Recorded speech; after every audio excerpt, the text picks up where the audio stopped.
So anyway, we did the red room, the project space, the back room, and the front room. That'll be the order. And we do a casual. It's a so without further ado, again, I guess I can speak for Baron. His installation is a response to receiving all of these boxes. What do you call the delivery people? From Amazon. He says. So he's like, his life is all boxes, like ours. So that's what it is, boxes everywhere. Somebody just knocks them down. It's hysterical. Anyway. Yeah, that's exactly how it started. Yeah. He came to us asking us if he could do a show so he can finally get rid of all these boxes that are stuck in his entrance of his house. And that's the red room. And that's him behaving.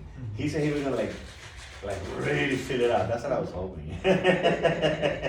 Making it impossible. Anyway, our project space, we treat the spaces differently. The project space is just handed over to the artist, and they trip over their own wires, and they resolve the space usually as an installation, not a small exhibition. It's just the hope. That space is called the Great Glass Elevator. Mr. Willy Wonka, because he has many buttons. You press whatever button you want and you go wherever you're gonna go. And Brother Kang has taken us through a sand garden. That's right. Yes. Thank all y'all for stepping out the young and I appreciate everybody for being here.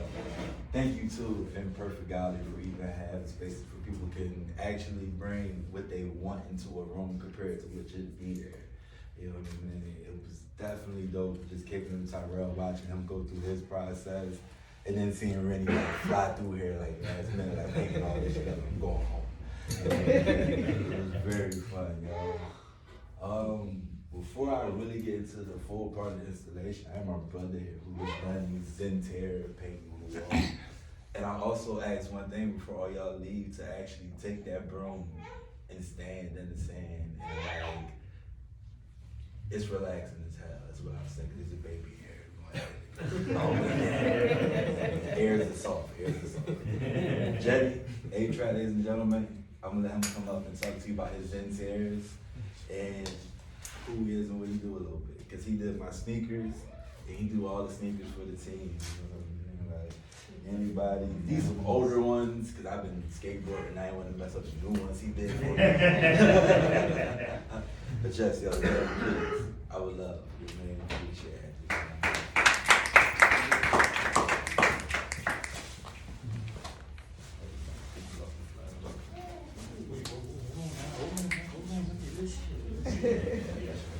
Good evening, everyone.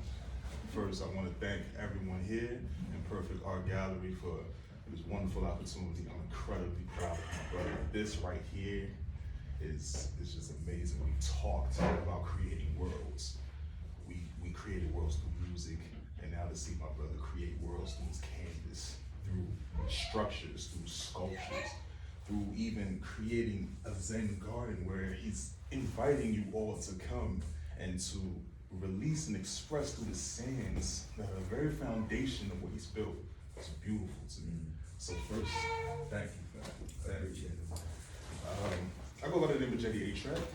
I'm an artist, visual, recording, performing, a writer, many other trades as well, all in the artistic field. My piece, Zen Tears, the name was inspired by my lady, aka the Color Duchess. And the piece itself came about when my brother told me that he was gonna have this exhibit, and I was just like, all right, so what colors, what tones, what are you looking for so that I can match it? Let's go wild, it's gonna work. I'm all right. Huh. You just made this thing? Huh? You just busted it that way out? Yeah. You know, it took you 6 months to make that. It was fun. It was more fun than anything else, you know. playlists include, you know, a little bit of De La Soul, a little bit of Little Brother, a little bit of Tamia, you know, things that just energized my spirit enough for me to continue to have fun with it, to stay focused on the tone, which I wanted to bring a certain type of flyness to the color red. I love sunsets, the way sunsets bring a certain accentuation to the blues and the purples and the sky and whatnot, especially the way that clouds seem to disappear into the blackness of the sky, into the dark, deep hue of blue. You know, I wanted to capture that. I wanted to capture the calm and the essence of what sunset is. And also to incorporate something that represented lineage, something that represented a story, a totem pole, and what that means to the people who came before and what that represents to the people that will come after. So ladies and gentlemen, that's Zen Tears. Thank you very much. Okay. And you Thank told you. that you're not taking that piece home. Oh, no. Yes, so Somebody's gonna be very happy. that is definitely my partner in crime in a lot of crimes. Joy is crimes. Zen Tears was a very fly name. I was happy he picked it when he picked it. I figured like 1,000% it definitely has something to do with you. You know what I mean? Because it wasn't long. But what made me make a Zen garden was the thought of every time I go somewhere, like I go to the horticultural society shows and all that, like I love the flower show. I would watch the exhibits they would make, the frame windows or like the frame painted with the flowers, and I was like, that's fire. And when I got the opportunity to use the glass elevator, I got like a 3 weeks, this is gonna be your passport. You know what I mean? What would you bring here? And to use a room to its true size, well, for real, I give credit to Rennie, because I had an idea of a Zen garden, but trying to control the amount of sand and not thinking that we could border it off and then allow people to have enough room to actually relax and enjoy themselves. When people will always be like, yo, you gotta tie something to what you're doing so people can understand you more. For me, it was like, well, if I just look, I'm gonna keep walking around and these actions are going to show you what I'm into. Yet I get it, to communicate with someone who may not view from actions or wait to see an action. I chose joy and peace and calmness because those are things I really bang with. And if I was to sell something as an idea for someone to enjoy, it would be something that someone can go relax in. Something that someone can actually take time, and when you focus and pay attention to what you're doing, really the outside world doesn't have no thought. That thought 5 minutes ago that was bothering you has found its way to an end for a time frame or whatever you're focusing on. I don't care if you do it in inspection, staring at the clouds, the world that was bothering you will fall off and you'll be like, oh, this is what cool. And then you can resume from that. The panda comes from my brother Rob. You know what I mean? He gave me the name Kane. He gave me a lot of grief. He gave me a lot of war because he was just like, you're not listening. And it should be done by tomorrow. And I just like, that's not realistic, but all right. You know what I mean? And his rap name was like Broccoli Rob. And I was like, if I was to ever rap, my name would be Broccoli Rob. So I was like, what would hang out with a piece of broccoli? Oh, they can hang out with a piece of broccoli. They can go on smoking adventures and live their life. You know what I'm saying? I realized people do like broccoli, but out of nowhere, the panda became an instant like, we enjoy seeing this. Like, I like it.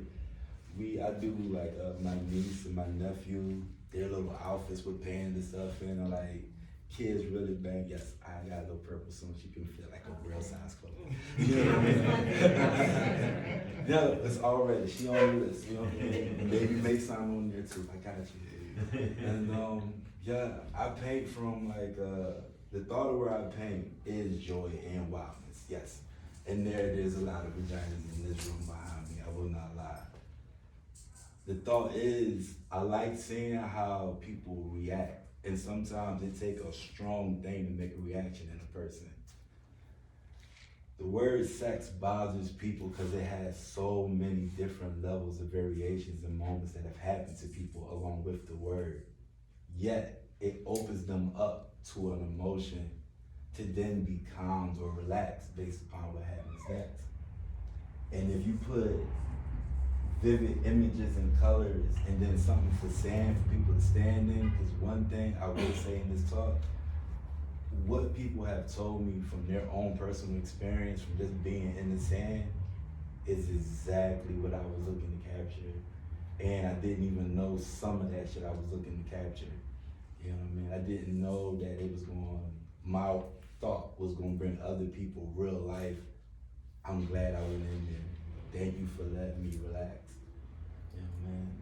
So I ended off with saying like, Panda Zen Garden is definitely a thing. And for further progress, we're gonna start dropping them randomly, like graffiti style around the city. And I plan to put one in Fairmount Park and just put it on Google Maps and see what happens with it. And we're gonna go from where we go from there. Ladies and gentlemen, I'm K, K-A-A-N-G.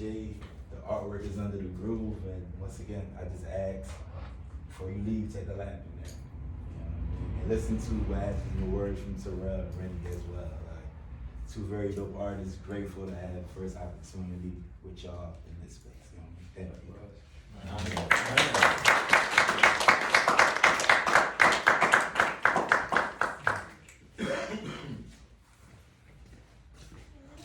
Yeah, that was so much fun. I had started to see your work when I met you with your homework, and I knew I wanted to see more of what you did. So when you told me the idea, I was like, nah, get loose. It's such a pleasure. It's such a pleasure to see people experience joy. Art is such a cold, galleries tend to be cold. There is, I don't know, a series of attitudes, a series of intentions, and it's sort of clinical.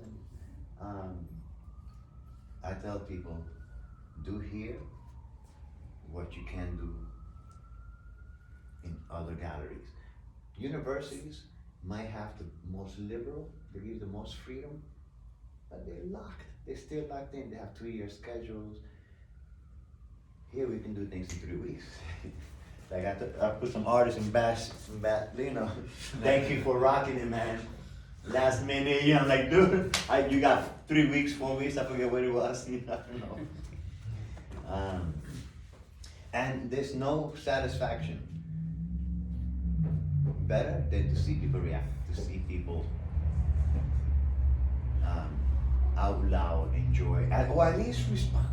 It doesn't have to be joy, but today was a perfect example. A young man walked in, and the CEO was in the back, and this guy was like, out loud. He was so excited to see your work. I met him towards at the end, and he was still excited. He was like, this is things that I understand. These are my subject matter. You know, I see myself. And he was really excited. And I'm like, that's fucked up, excuse the French.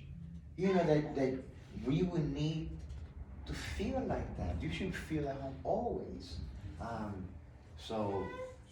And we made sure that he read your information. That was really cool. Excuse me. So, you know, with your piece, I mean, we've been doing so many events, to have the laughter, to have the conversation, you know, people dialoguing, people want to ask questions, want to know why, and that doesn't always happen. So it's really, to me, that's success, when people are engaged. In this exhibit, I rarely show my work in this space.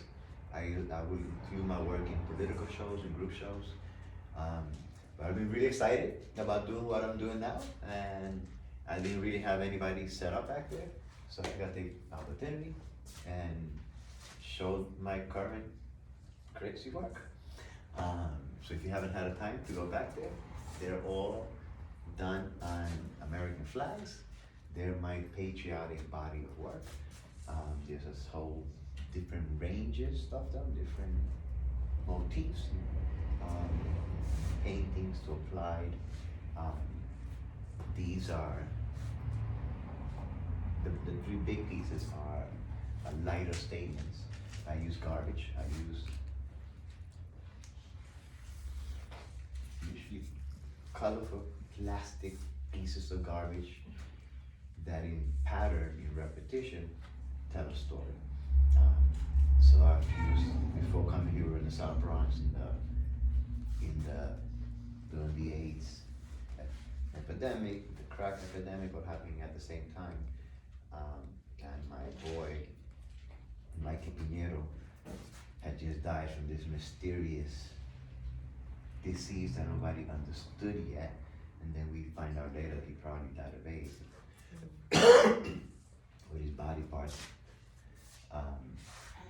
Mikey he's a legendary Puerto Rican writer, if any of you don't know him. He's one of the creators of Miami Vice. That is pop work. He's the first Puerto Rican playwright to have a play on Broadway. The play Short Eyes later on became a major movie. He was a junkie, heroin junkie, learned how to write in prison, and became a legend, got two Guggenheims, got Rockefellers, and I was privileged to be good friends.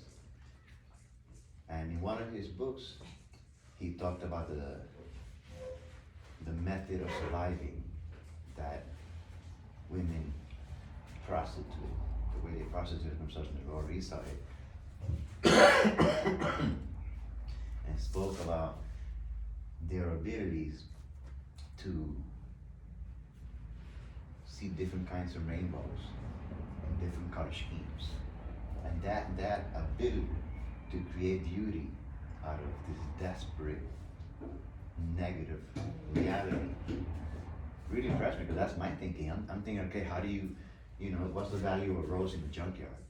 How do you, as a young man, I was a revolutionary, I really wanted to change the world. And you try to figure, okay, how do I communicate with my people? Because you're communicating with the intellectuals, communicating with certain people, but we sort of miss the community. So how do you communicate with the community? So the idea that you can make any kind of rainbow and any kind of scheme really impressed the hell out of me. So I went off. I started doing brown rainbows and gray rainbows, vertical rainbows. Then I discovered crack vials. We had a squad in the South Bronx with a community garden. So it was perfect for the tricks to come pull up and do their business. Langston Hughes referred to women who did business with their bodies for the sake of acquiring drugs as heroin pussy, excuse the French. Might have a small piece in the back, which sold. He's excited. So excited. It's called, again, excuse the French, it's called crack pussy. And it's referencing Langston Hughes. And that's because the lingo, the crack vials have different sizes and different colors. And depending on the service that you provide, is how many crack vials or which type of crack vials you get for it. So a young lady would provide a certain service for one of these jars or for 3 of those. And crack is intense. Crack is not like drinking or smoking weed. Crack is heavy stuff, especially when you're strung out. And what really attracted my attention is that you do that, right? You're in the middle of a sexual business enterprise, in a car, in the places not yours, and you smoke the stuff, and you take the little cap, and you put it back on the vial before you flip it out the window. That blew my mind away. I'm lazy. I would not go through that process. I would just throw both out the window if I'm gonna litter anyway. So that was like, wow, rainbows. I started doing rainbows out of crack vials. I started doing whole wall rainbows, little rainbows. The one in the back is a vertical rainbow. So that's where the lighters come from. It's more like these are colorful little plastic things that goes from hand to pocket to mouth to hand to share. It's real. It's a real tangible, magical object. Like all garbage is. But it has a little bit of Saudi Arabia in it. It has a little bit of, it is an investment in the oil industry. We each, those of us who smoke, in our pocket we have a little bit of an investment in the oil industry. And I think that's really cool, you know? I'm an investor in the oil industry. I sell real estate too. I sell real estate in bubblegum machines for 50 cents. You can get a piece of real estate from wherever I stole the dirt from. So I'll sell you a piece of Fifth Avenue real estate for 50 cents. I'm thinking of raising the prices though. Inflation is,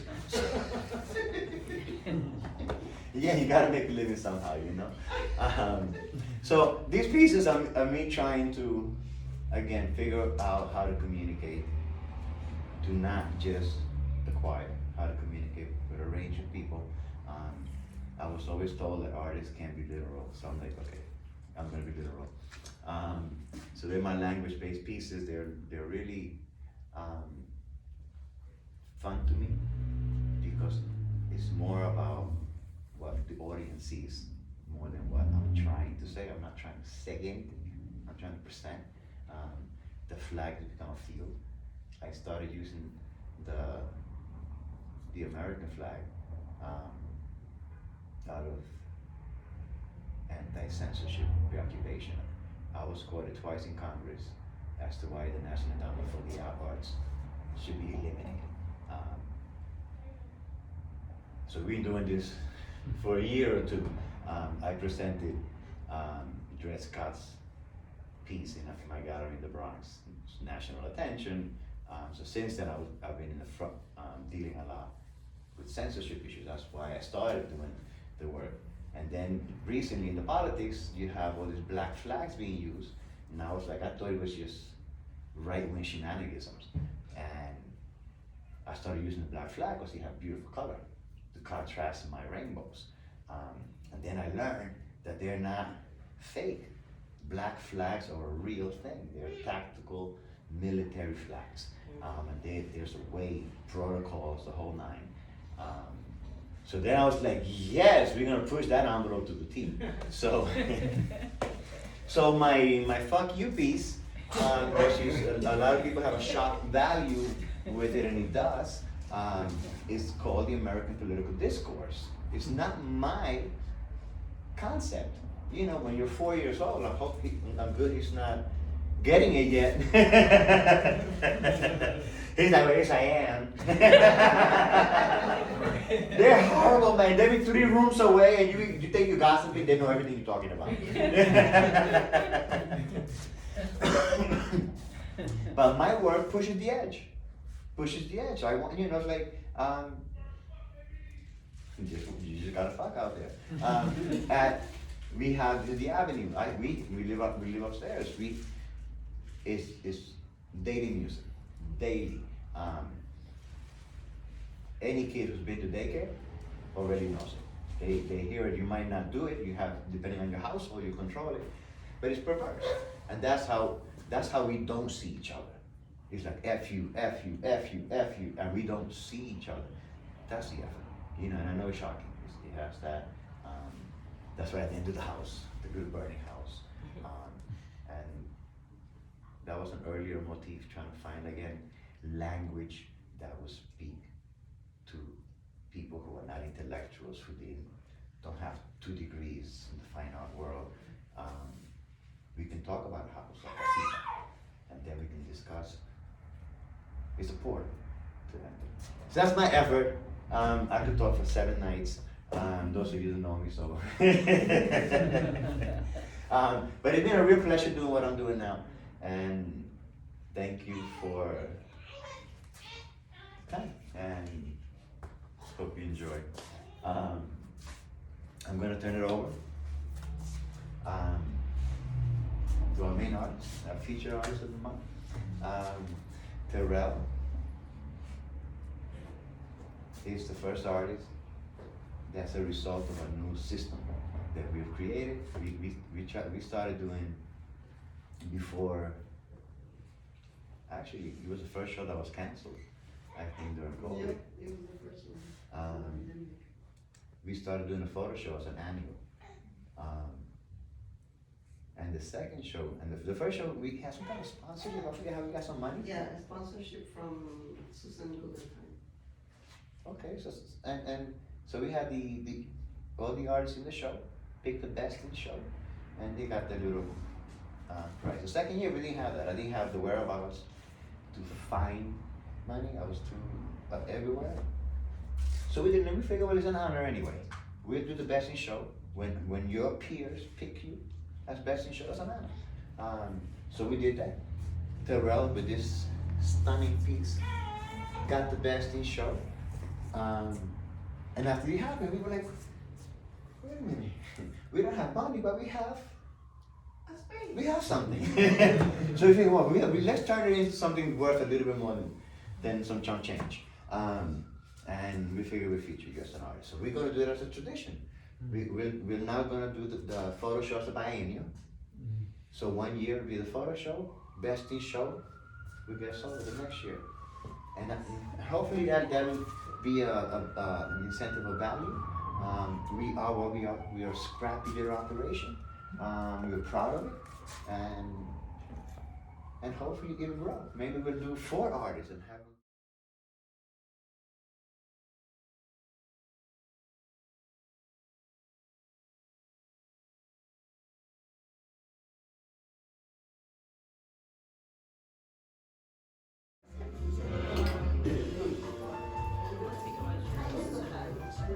Oh yeah, I'm gonna come right over to you. What's a better angle for that? Oh no, I got you now. We live. Well, we not live, but you recorded. You done took somebody live with no permission. Damn, right? Nah, I just got you. Yeah. Hey, yo, y'all ready? All right, yo, listen, y'all. So we recording right now. Now the best moments are always caught off guard. I know. That's precision pouring, guys.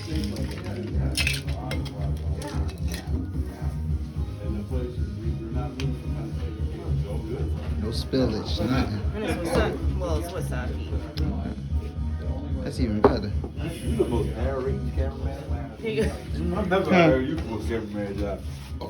You gonna put my back. He got muted up. He got muted up. Like what? Wow, it took the whiskey edge away too. It takes away all the Right. Sock it down. It's always water. We got a winner? Yeah, we got a winner with the wings. Hey. Sponsored by Fly Mouth. Y'all see the brother.